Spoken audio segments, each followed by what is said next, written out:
Do Pai, do Filho e do Espírito Santo. Amém. Maria, cheia de graça, o Senhor é convosco, bendita sois vós entre as mulheres, bendito é o fruto do vosso ventre, Jesus. Santa Maria, Mãe de Deus, rogai por nós, pecadores, agora e na hora da nossa morte. Podem sentar-se. Estamos hoje no domingo da oitava da Páscoa, também chamado Domingo in Albis, Domingo em Branco, porque aqueles que tinham sido batizados então na vigília de Páscoa guardavam a veste branca até hoje em sinal da pureza batismal. Então, alguns avisos. Após a Santa Missa, teremos a bênção dos objetos piedosos no salão da capela, incluindo então o cordão de São José. E teremos também, para aqueles que o desejarem, informações sobre a peregrinação à Aparecida, então, em uma das salas de catequese, na mesma varanda da lojinha. Quasimodo geniti infantes, como crianças recém-nascidas, mas já com uso da razão, desejai sinceramente o leite espiritual. Durante 8 dias, caros católicos, a Santa Igreja prolonga a alegria pela ressurreição de nosso Senhor Jesus Cristo. A alegria é tal, a alegria é tamanha, que a Igreja não pode contê-la em um só dia. Durante toda a oitava de Páscoa, nas missas, a Igreja repetiu insistentemente as seguintes palavras, falando do dia da ressurreição do Senhor. Este é o dia que o Senhor fez. Alegremo-nos e exultemos nesse dia. Sim, o dia da ressurreição é o dia que o Senhor fez.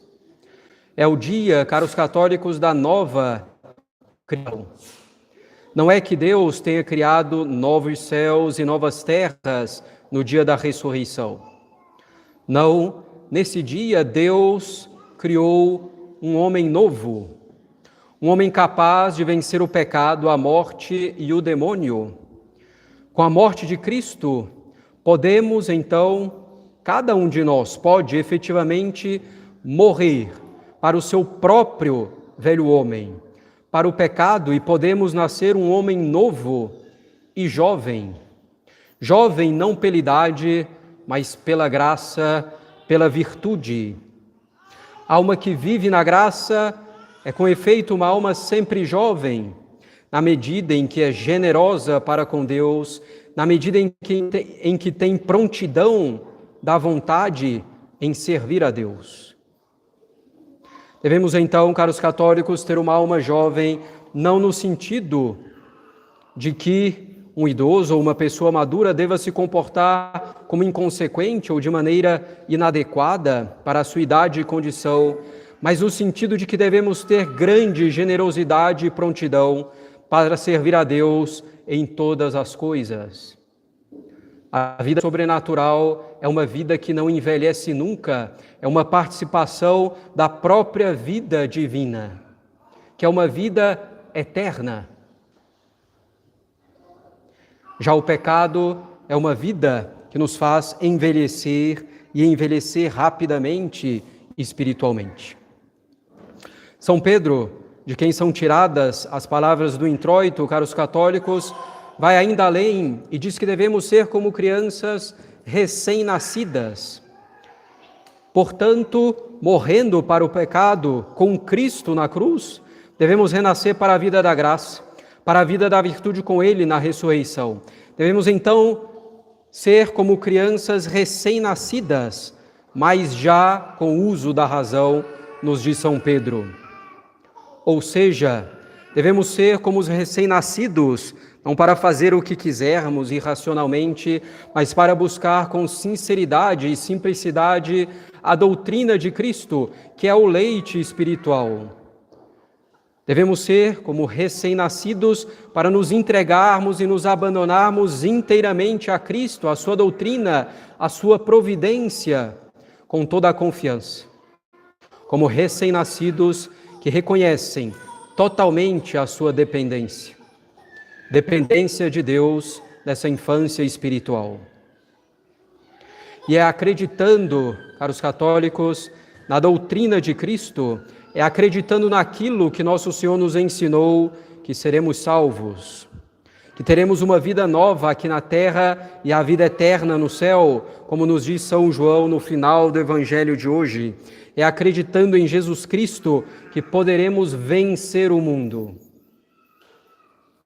É pela fé que poderemos vencer o mundo. E o centro de nossa fé deve ser as palavras de São Tomé no Evangelho de hoje, dirigidas a Jesus.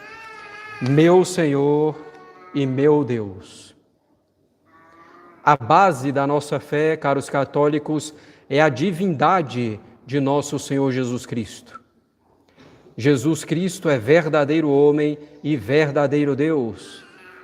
E sendo assim, devemos acreditar em seus ensinamentos, colocá-los em prática, e somente com uma fé viva, quer dizer, com uma fé acompanhada das boas obras, é que poderemos vencer o mundo. Uma fé morta sem as obras não basta, nos leva à morte. É preciso ter uma fé viva e firme.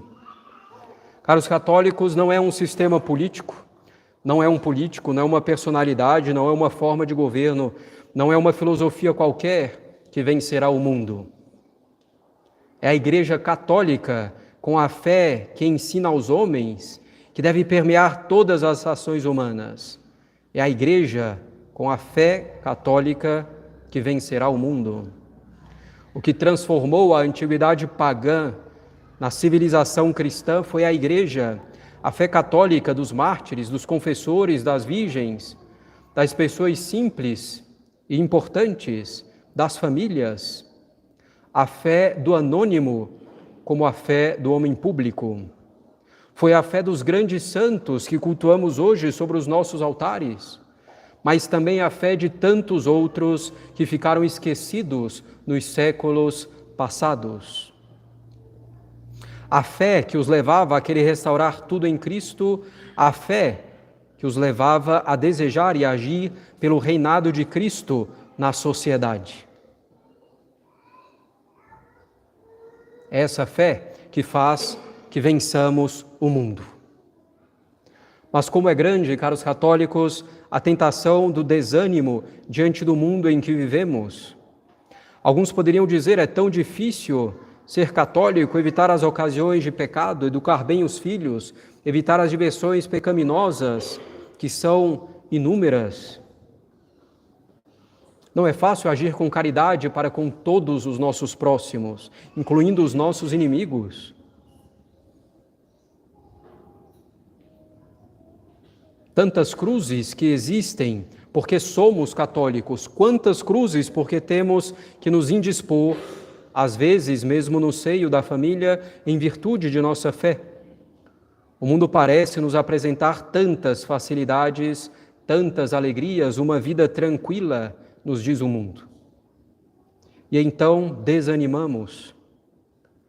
Um sintoma claro desse desânimo é começar a deixar de lado as nossas orações ou adiá-las ao longo do dia.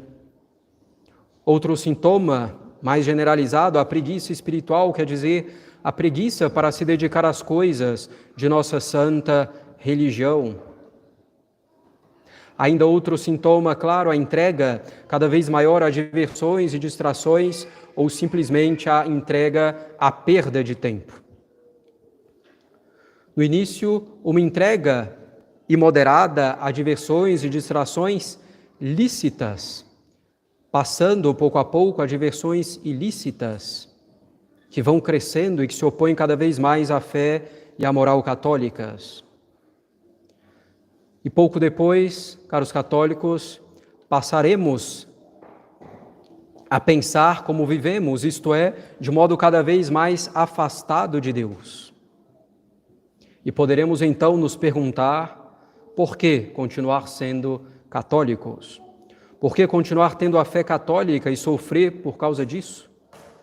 E já não saberemos, talvez, a resposta, já não saberemos dizer, ora, porque na fé católica está a verdade, na fé católica está o bem. E na verdade, no bem, estão a nossa felicidade. Nossa felicidade não está nas facilidades e alegrias aparentes do mundo. As facilidades mundanas são facilidades para o pecado, para ofender a Deus e prejudicar-nos a nós mesmos. As alegrias mundanas são alegrias passageiras no mal e para o mal. Nossa felicidade está em Cristo Jesus, nosso Senhor e nosso Deus. Só Ele tem palavras de vida eterna.